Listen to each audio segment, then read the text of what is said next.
I was looking for a super Prince Charming that was going to be just perfect in every aspect of my life. I mean, I had an amazing father growing up. I was his little princess, so I was seeking a man that was going to be a perfect Prince Charming in every way. Just a gentleman, opens my door all the time, waits me hand and foot, buys me gifts, just every word out of his mouth was pure sweetness. That's what I thought I was going to get. Mid-South Viewpoint, a Christian news and information feature of Bott Radio Network 640 AM, discussing the news, views, issues, and concerns that affect our community. Join us now for today's edition of Mid-South Viewpoint. Just how happily ever after are you living in your marriage? Are you really sick and tired of each other and ready for something new, something different in a relationship? Has the hurt and pain of an unfaithful spouse derailed your marriage? Welcome to Mid-South Viewpoint. I'm Byron Tyler, here today with Pastor Jim Fleming, and together we're going to talk with Shawn and Jennifer, who were married a few years. But early on in their marriage, things just weren't going too well. They eventually separated. Jennifer got involved with someone else, and this went on for months. What happened next? Well, we're going to discuss here today with you, Jim, and want to welcome you back. You've been living up in snowy, cold Iowa. Yeah, I've been in the town of Washington, Iowa for the last 8 weeks as a part of a ministry I'm involved in, and it's been a surreal experience, but God's working, and I'm glad to be there. Reminding our friends, Jim, that you formerly pastor of Collierville Bible Church, retired after many long years. Yeah, I took a year of Jubilee, is what we call it in our house, and it allowed me to work on some writing projects. I actually counted it up, and I've completed 250,000 words on quite a few different writing projects, and some of those you'll eventually see as they come out through one of Zondervan's houses. So anyway, it was a great year, but I was ready to roll up my sleeves, and I'm chock full of truth that I got to share, so that's what happened. We'll be anxious to follow up with that and hear about future projects, but it is good to see you. You sent me an email and told me about a work that you thought might be of interest to our listeners, and I think it is, especially in light of the difficulties that many couples have in their marriage and relationship. You have been pastor for many years, and you have done, 40 years, I believe, of counseling in marriage and trying to help folks figure it out.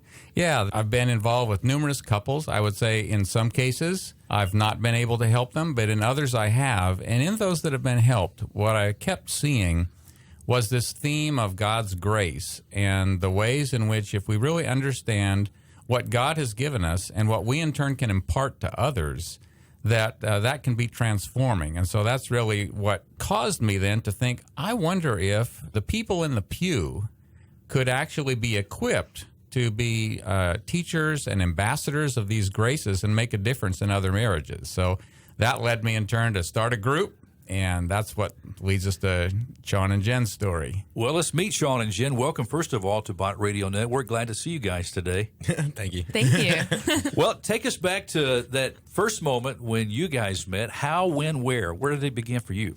Well, we met in Atlanta, Georgia. We met actually at a somewhat concert venue, I guess you could say. It was basically like a bar. It was a bar. We'll just go with it. We'll call it what it is. Yeah, we met at a bar. Started dating and quickly fell in love, or what we thought was love at the time, and quickly really moved into our relationship and quickly getting married too. So Jennifer, did Shawn approach you first? Yes, actually, he did, and he was relentless, and it was adorable now that I think about it, but at the time, I was not really into it, but God had an amazing plan and put in his heart to just pursue, and yeah, we went on a date at lunch. He was this super gentleman, and then I was mush after that. So how long ago was after that first encounter that you guys were talking about marriage? Oh, my gosh. The next weekend? Yeah. Really? Yeah. Pretty much. We sat up all night one time looking at Disney weddings. I Just know. fun. Super awkward. Not normal. Yeah. But yes, that's what we did. Yeah.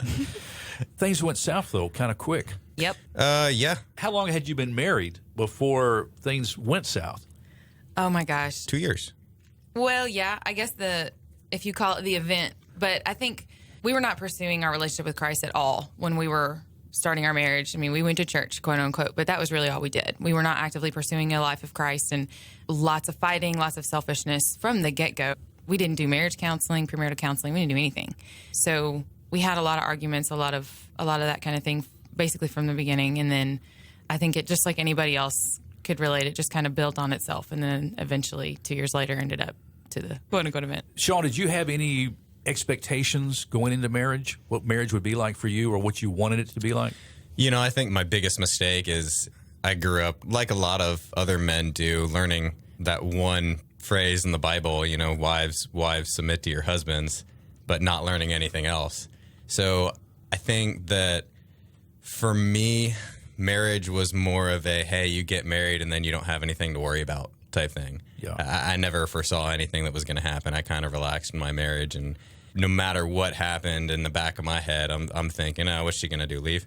I was very complacent. And your expectations, Jennifer? Oh my gosh. I was looking for a super Prince Charming that was going to be just perfect in every aspect of my life. I mean, I had an amazing father growing up. I was his little princess. So I was seeking a man that was going to be a perfect Prince Charming in every way. Just a gentleman, opens my door all the time, waits me hand and foot, buys me gifts, you know, just every word out of his mouth was pure sweetness. You know, that's what I thought I was going to get. So her marriage point of reference, having a family like that, was healthy, having a dad and a mom. What about for you? Did you have the same type of reference? I didn't. My parents got divorced shortly after I was born, and I grew up with a single mother with complications in family of competition, basically. I'd get letters from my dad and stepmom saying to come live with them, and then I'd have a mom wonderful woman, but grew up and she was kind of mentally ill.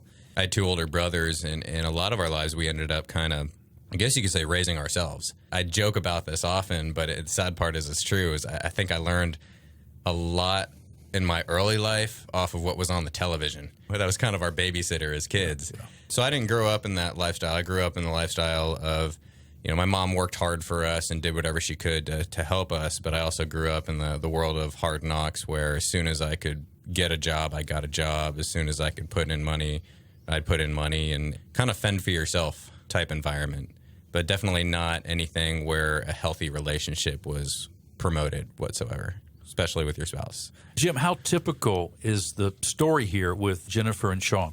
Well, I think it's, in general terms, it's very common. Everybody, when they get married, they're getting married in part to this ideal that they have in their mind. And then in the first year of marriage, they discover, kind of reality check, that thing in their mind is very different from what the reality is. And pretty much every couple faces the question at that point, am I committed to the marriage that is and can be, as opposed to the one that I had in my mind? And certainly that was the question that both Jennifer and Shawn were coming to terms with in the early days of their marriage. Now, at the point of marriage, Shawn, you weren't a follower of Jesus Christ. Is that correct? You know, I thought I was. Actually, I grew up Catholic. I went to Catholic church for 25 years. But my perception of being a follower of Jesus Christ was, hey, if you obey the 10 commandments and then you go in and say confession and then you say an Our Father every Sunday, hey, you're good to go. It wasn't, I guess you'd say, a passionate relationship or a relationship of actually living for Christ. It was almost a relationship of manipulation. I'd learned about Jesus, I believed in Jesus, but at the same time, I'd learned the rules and I'd learned ways to warp the rules to adjust to my lifestyle, which wasn't a great lifestyle before I met Jen. I felt because I was a rule follower that I was saved, but at the same time, I'd manipulate the rules and I never really actually lived for Christ. Jennifer, your journey with Christ. It's really actually enlightening for me, because I grew up in a Christian home in an amazing Christian church with Pastor Jim my whole life. And I remember when I was 5, I was in my parents' bathroom and I accepted Christ, and I understood what that meant. I really did, but I just didn't seek a life of Christ. I mean, I went on through school, college, everything, and then even when Shawn and I met in our marriage, I mean, I don't really feel like I was a follower of Christ or even saved until I came back to Shawn that day, and he accepted me and gave me grace and love. And then I think that's when it really hit me. I had to reevaluate where my life had been the whole 28 years before that. I mean, even in that short time, you said close to 2 years that you had been married, things went really bad because you left Shawn. Yep. Yes. It was really bad. Lots of fighting on both sides, lots of verbal abuse, just things you just don't say to human beings, definitely to the one person you're supposed to love on this earth more than anything. It was really, really bad. We were pretty hurtful and selfish. You found somebody else too, I believe. I did. Yes. I think anything other than Shawn in my mind was better. And yeah, I did. I found someone else and When I met him originally, Shawn and I were still living together. We weren't happy. We weren't doing well. But once I met him, things really snowballed. I mean, my heart just got really hard against Shawn. And it's not like he was treating me any worse, quote unquote, but I just had changed my mind about Shawn. I was just done with him, and I was ready to move on to somebody else. So I really started shutting him out and shutting him down. And then eventually, I just got up and left, and then went with him and was with him for a couple months. Shawn, that time, and you discovered that Jen had this other guy. How did that make you feel? What was going on through that process? I went through several different phases, actually. I think when it initially began, I met this guy the same day that Jen did. I automatically put two and two together and keyed him in as a threat. From there, it kind of went from just go with it to eventually it went to arguments of I don't want you seeing this guy to eventually it went to things were clicking and I realized, what was happening here. And it eventually led to, several steps, paranoia, everything. I was fully convinced that this was going on. But to tell anybody else that knew us and knew Jen that was going on or to even bring it up, nobody believed it whatsoever. Everyone kind of put me in the crazy box a little bit. And I probably was going a little crazy. So, but. Well, Jim, if it wasn't enough for this turmoil in their marriage, the arguing, that's enough to really cause great damage to a marriage. But when you add a third party to the relationship, sometimes that's it right there. There's no way this marriage is going to be able to succeed. I think that's true. I think that I would put this in kind of two stages. I think for Jennifer, the first stage was while she and Shawn were together, she came to a point where she decided this is hopeless. This marriage is not going to make it. And the involvement in the affair was simply the outworking of that decision. If this is not going to work, then what am I going to do? On a scale of difficulty, how many marriages are put back whole after this? I don't have any statistics, but I'm sure it's very low because it is very, very challenging for a couple to be able to put back the marriage. In fact, I think it's impossible without the grace of God. Unless the grace of God is operative in that, I don't think it's really possible to put back a marriage that actually comes out stronger than what it was originally. What were your prayers like at that time, Jen? You mentioned you had hardened your heart against the relationship with Shawn. Mm-hmm. Were you even communicating with Christ at all during this time? Oh, gosh, no. No, I ran from everything. I clearly ran from Shawn. My family were very close. They live here in Memphis. I just avoided their phone calls. Any Christ-like figure, I just very harshly avoided and kept very short. I didn't feel, well, actually, this is just so sad, but with the other guy, we would go to church sometimes together. We would pray sometimes together. And in those moments, it just felt almost sickly. Like it just turned my stomach. But personally, on my own, no, I didn't pursue Christ whatsoever. I felt like I can't even pray to God right now. I can't do this. Like he's not going to hear me, or I don't even deserve to be praying to him right now. And Shawn, this time, God was working in your heart. There were some things that you started hearing him say to you. He was. Initially, when this all went down, it was obviously a lot of sorrow, a lot of crying, a lot of depression. And I think a few weeks actually after this really initiated was when God really called on me to come back to him. I remember one night, it was actually the night, probably about 3 weeks in, Jen and I sat down and she explained to me, I don't love you anymore. I don't want to be here anymore. She left. For me, after a few hours of sulking and crying, I had a point where I sat down and I remember looking at my Bible. And like I said, I grew up knowing the phrase of wives submit to your husbands. And so, of course, my mind is to switch to that. And I look over and I eventually got to Ephesians 5:25, husbands, love your wives as Christ loved the church and gave himself for her. And for me, that automatically sparked, I guess, an emotional response, and it was just a huge calling for me to really get deeper in my relationship with Christ, really just start to give this to him. And I wouldn't say that it was just an immediate reaction, obviously, but I knew where to go. And for me, that was seeking godly people and seeking godly advice, seeking a church that cares. One of the biggest things I contribute to this whole change was my men's group. Seeking godly men in my life that could help me to really get down with my relationship with Christ, but not only that, get over this, it's all her fault, and start working on me and what my faults were, admitting my sin. I went through a long transition, and in that transition, I mean, God really worked on me. God really called on me, and I definitely feel that there were several occasions within this circumstance that God really just spoke to me, told me to be patient, told me to give this to him. I remember one instance in particular towards the end of all this. I knew that what was going on with Jen, but I had eventually got to a point where I wasn't necessarily trying to call that out or get her in trouble, and I'd really watch who I'd talk to about it. But I remember one day I found evidence of what was going on. I actually found hard evidence. I remember sitting there thinking, you know what, this is the golden ticket. I just felt through prayer and after a few days of praying on this that God really wanted me to be patient and let him take care of this and not go and wave this golden ticket around to everybody and say, hey, look what she's doing, but really just let him take care of this situation.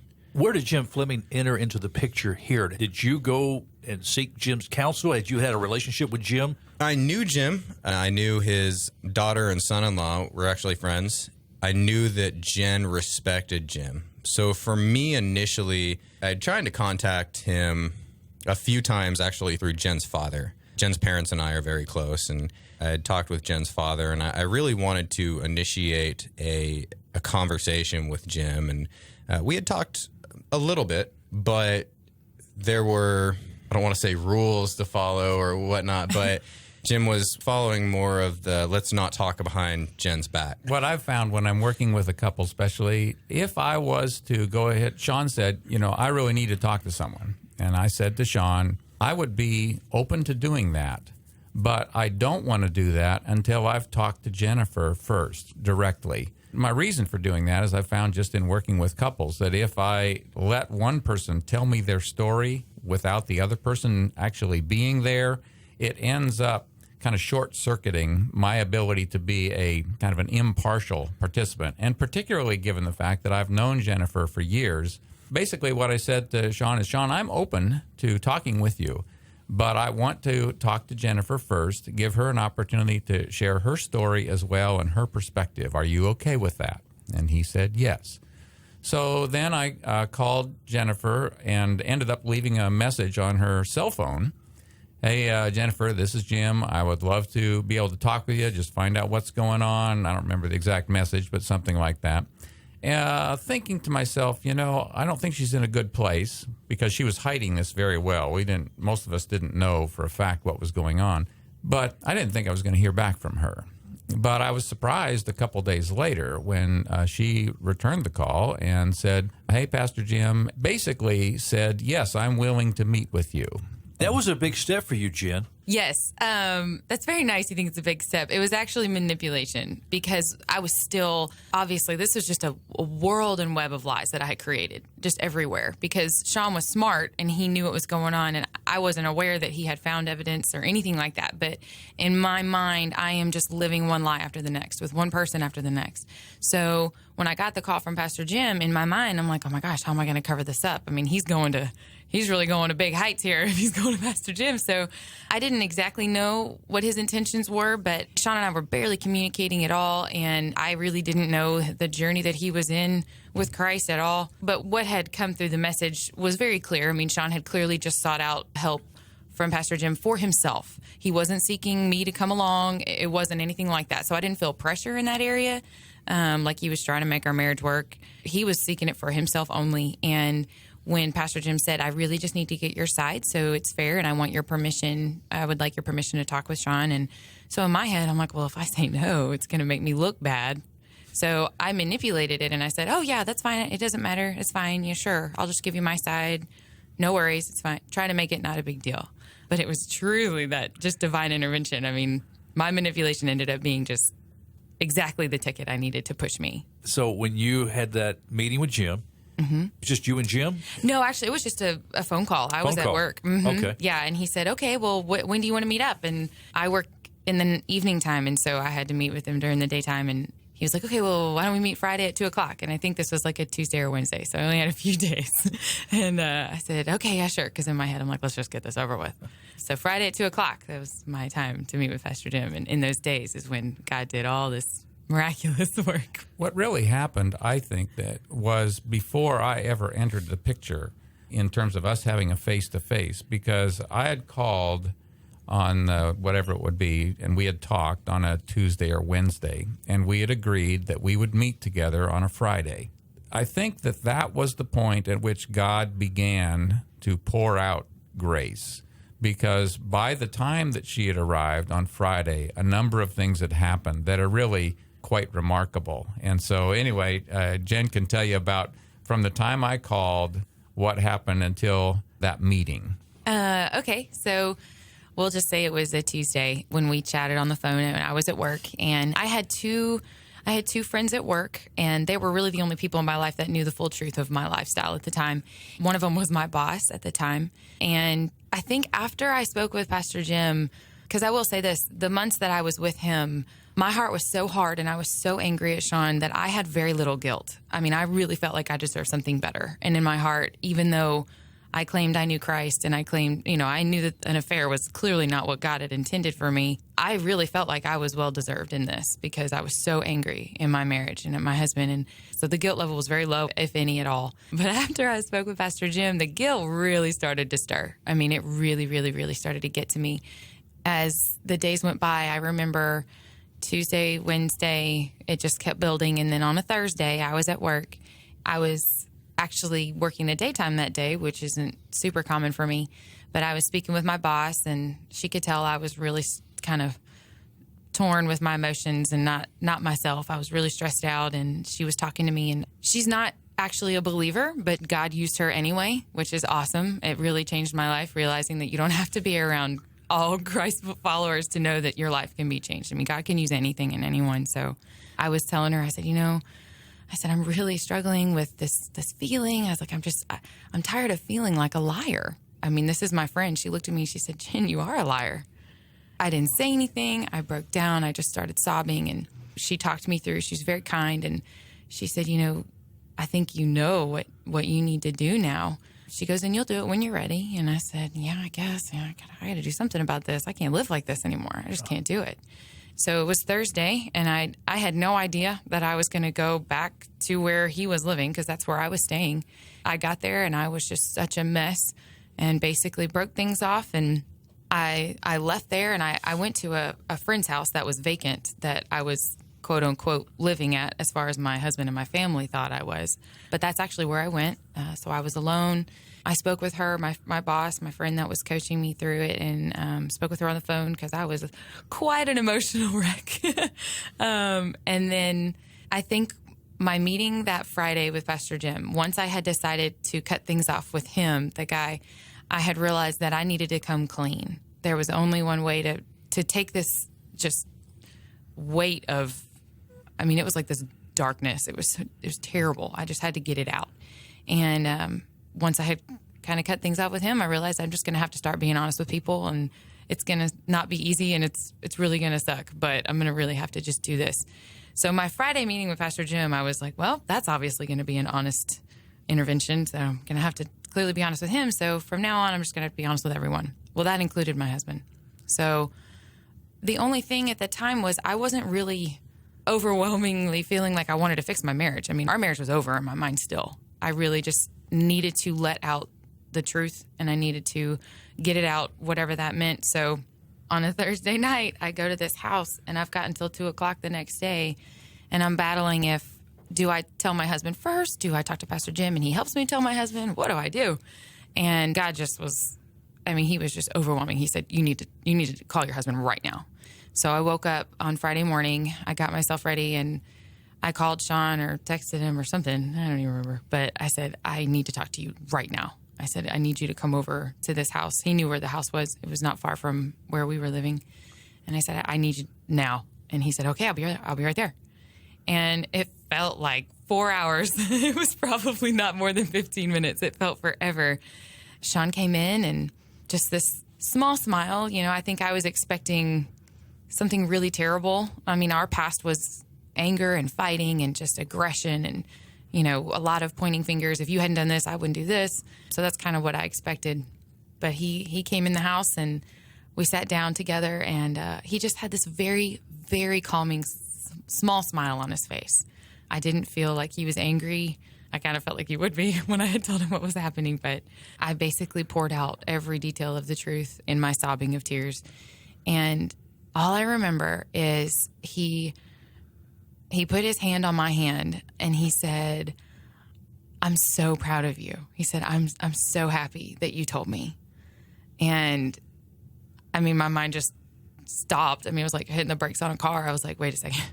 I said, "What?" And I mean, just the biggest smile on his face, almost like if you had told him that, "Hey, we're going to have a baby." That kind of, that's kind of what it was like. I mean, it was just, "I am so proud of you. I am so glad you told me. I love you." And I said, no, but I did this. And he said, I don't care. He's like, I'm just so proud you told me. And I kept trying to attack it with, I just didn't want to accept it at the time. I was just like, but I did this and I did that. Jennifer, we're going to have to end our story here. And we're at a place that we need to continue the conversation, Jim. So I'm going to have to ask you guys to hang around. There's more for Shawn to say. I want your feelings about that moment too, Shawn. Jim's got more to talk about too. So why don't we end the program now and ask our friends to join us the next time, if that's okay? Yeah. Great. Let's do that. Friends, we've been talking today with Shawn and Jennifer about their marriage, about the brokenness of their home and restoration of their home with Pastor Jim Fleming. Jim, those listening wanted information about how to connect with you. What should they do? The best place to go would be to go to Lightwork. It's light-work.com. And it's a website that I host that has lots of information that people can get. All right, we'll do that, and we'll pick it up next time. Friends, thanks for joining us on this edition of Mid-South Viewpoint. I'm Byron Tyler. There's more to the story of Jen and Shawn. Please join us next time right here on Mid-South Viewpoint. We'll talk to you next time. Bye-bye. Thanks for listening to Mid-South Viewpoint. If you'd like to join the conversation, you can email us. Our address is wcrv@bottradionetwork.com. This has been Mid-South Viewpoint, another Christian news and information feature from Bott Radio Network 640 AM.